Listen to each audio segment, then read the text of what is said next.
You found the skeleton. How would you tell it's a dinosaur? You personally, how would you decide? Well, interesting question. I don't know. I'd have to do some research on that.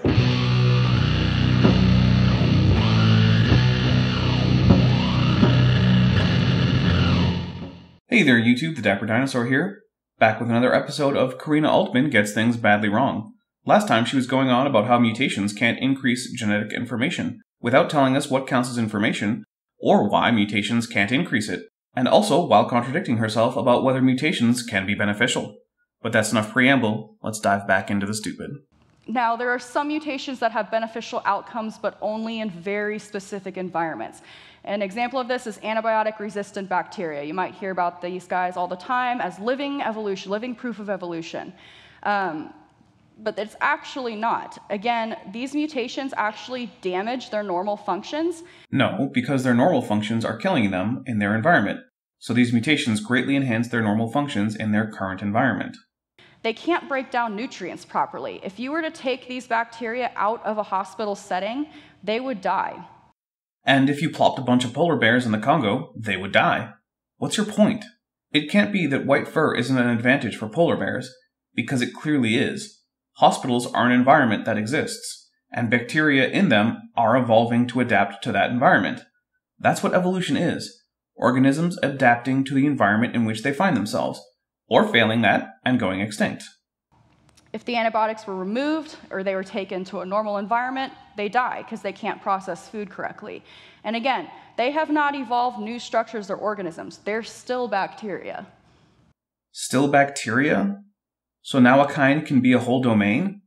So I guess Noah didn't need to bring anything but himself and his family, because if a kind can be a whole domain, then Noah can be the ancestor of not only all the primates, but all the animals, plants, fungi, amoeba, algae, etc. Well, that does solve the problem of not having enough space on the ark. And then creationists will complain about their opponents telling them that, quote, kind is too nebulous a term and doesn't mean anything. Well, when Canidae and Mura and Prokaryota can be a kind despite being vastly different in terms of included diversity, you can see why people might object to this term. Yeah, the bacteria are still bacteria. Even though they've got these mutations, they're not turning into anything else. And even these beneficial mutations are often only beneficial in a very, very specific environment. Again, that's the point.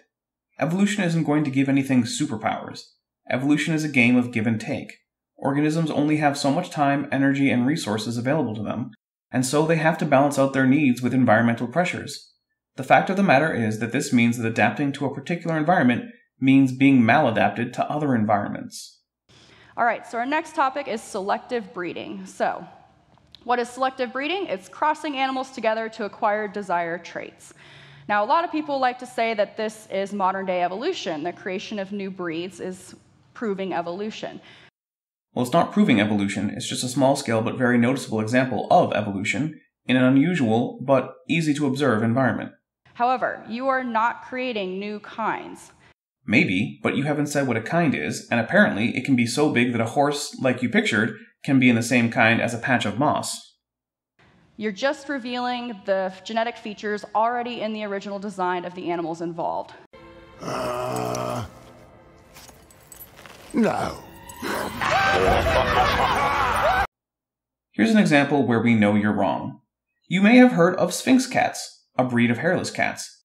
The thing is that these cats all descend from two hairless cats, one born in 1975 and the other in 1978, both of whom had novel mutations resulting in a loss of function in genes regulating keratinization of hair follicles. So that's a new mutation that was selected for, not part of the already existing genetics. More recently, in 1987, a different cat breed, the Donskoy cat, was established from a hairless cat resulting from a different mutation. So if you're going to pretend that breeders can only select from genetics already established in a population and can't use mutations, you're just wrong. They can and do take advantage of novel mutations. So even though you've got this little tiny miniature horse here and this giant Clydesdale, they're still horses, right? They haven't turned into anything else. They are still horses. Yes, they are, demonstrating that the evolutionary law of monophily is still in operation and evolution is working as predicted. All right, so are breeds the same thing as species? Generally, no, they are not. They are not. So a breed is a stock of animals within a species having distinctive appearance developed by selective breeding. So for instance, you've got your chickens. This is an Iam Simani, this is a silky chicken, and this is a Polish chicken. They all look very, very different, but they're all chickens, right? Right, because evolution says they have to be.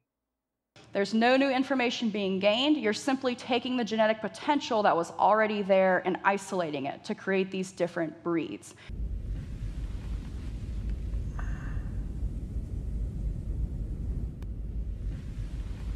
Well, we already know that's not true when it comes to cats. I see no reason to think it's true with chickens. In fact, there are 4 breeds of chicken with blue meat that result from mutation. Amusingly, the first chicken you showed, the Iam Simani, is one of those chickens. So they are not species. They don't have scientific names. They're not a part of the classification system. So even though these are 3 different breeds of chickens, they all have the same scientific name, which is Gallus gallus, the domestic chicken. In fact, Gallus gallus refers to the red jungle fowl. Gallus gallus domesticus refers to the domesticated subspecies. And you will not be able to take the wild red jungle fowl and breed them into the Iam Simani chicken that you showed with its blue meat without them mutating. So let's look at a really common example, which is dogs. So there are 36 species of dogs, canines, in the world. You have things like the bat-eared fox, which has those giant ears to help with thermoregulation, which is regulating its body heat. You've got the bush dog, which is sometimes called the vinegar dog because they smell like vinegar. They also have webbed feet. They're good swimmers. Okay, I'm not going to go through all however many species of canines. So from here, we'll cut until you get to your point. So 36 species of dogs in the world. However, all domestic dog breeds belong to one single subspecies of the gray wolf, which is Canis lupus familiaris. Well, that depends on exactly what you want to do with dingoes. They're closer to Canis lupus familiaris than any other Canis lupus subspecies, but they are sometimes considered their own subspecies, namely Canis lupus dingo, and they are almost certainly descended from domesticated dogs brought by humans. So, even though you have this amazing variety of breeds, they all belong to one single subspecies of the wolf. There's actually about 400 domestic dog breeds today. The majority of today's 400 breeds were created in the last 500 years, and most of those were created in the last 150 years. So high amounts of selection pressure can cause drastic morphological changes in a short time. Seems like a plus for the plausibility of evolution. So the majority of those 400 breeds, which are all very different, were created in the last 150 years. That's an incredible amount of diversity that's happened very quickly. That's true. And each of these breeds has its own unique set of physical and behavioral traits that were selectively bred for a purpose. Now, this extreme variation in such a short time defies evolutionary claims that drastic changes have to take place slowly over a long period of time. Not really, because those changes result in significant health problems that in any but a domesticated setting with access to veterinary care would be non-viable. This is because humans tend to select too harshly in order to get the desired traits as quickly as possible. Nature tends to have far too many selection criteria for this kind of rapid morphological change to be viable. Evolution isn't going to turn a fox into a Great Dane-sized animal in a couple centuries, because the fox couldn't adapt its diet, social structure, behavior, and limb girdles fast enough to be good at surviving in the wild. But humans could do it, because if their goal was a Great Dane-sized fox, they can fix those problems by just giving the animals in question an artificially ideal environment. But look at just the variety within this one picture. That's an amazing amount of variety that's happened very, very quickly. And God designed all that physical and behavioral variation within the canine's genetic makeup to begin with at creation. Yeah, but the problem is that it doesn't matter what was there at creation, just what got on the ark. And we've already gone over other domesticated animals and shown how their creation was certainly not a result of selecting existing genetic variants, but required new variants. But heck, why not do the same for the doggos? One interesting mutation in dogs is black fur. Now, I know what you're thinking, that you've seen wolves with black fur. But we have DNA from before the domestication of dogs, and guess what? Only wolves with dog DNA from after the domestication of dogs have the black fur allele. Wolves never had black fur until a dog got the mutation for it. And hey, dogs like pugs with squished faces have a mutated version of the SMOC2 gene that causes it to largely cease functioning. And that's not a version of the gene you'll find in wolf populations, so it requires a mutation. Funny how pug is the first breed I decided to check on, and what do you know, you can't make pugs from wolves without mutations. And again, Even though they're very different, they're all still dogs, right? You can't breed a dog to a cat, you can't breed a dog to a horse, and they're not turning into anything else. They just are different dogs. And dogs, cats, and horses are all pharungulates. And you can't breed a pharungulate with a non-pharungulate, because that's how evolution works. And it is a loss of information again. Once you get to a Chihuahua, you can't go back to a wolf, right? Because you've lost that information. You are not gaining anything new, so it is not evolution. Well, no, in fact it required new information, and given enough time and new mutations, there's no reason why a Chihuahua couldn't converge back to a wolf-like body, but it would do so through new mutations. And so the genes responsible for those proportions would not be the same as they would in wolves. And that difference would show up in a genome sequence. Based off of this, there was actually a paper in Discover magazine where they say, these are evolutionists that say, researchers who once assumed evolution required millennia are documenting species adapting in mere decades or even shorter time frames. Adaptation is happening right under our noses in our lifetimes. Species are evolving at speeds that Darwin could not have imagined. So, even evolutionists admit that changes within animals can actually happen very quickly. It doesn't require millions of years. Right, but it still requires the speciation rate to be orders of magnitude higher than what's observed in nature for your flood idea to carry any water. It's true that a species can adapt to a new environment and split into some subspecies in a century or so, but we still don't see speciation rates that you need from the ark. Not even close. And the mutation rate needed to get such genetic variation as we see today in those animal families is much higher than is observed.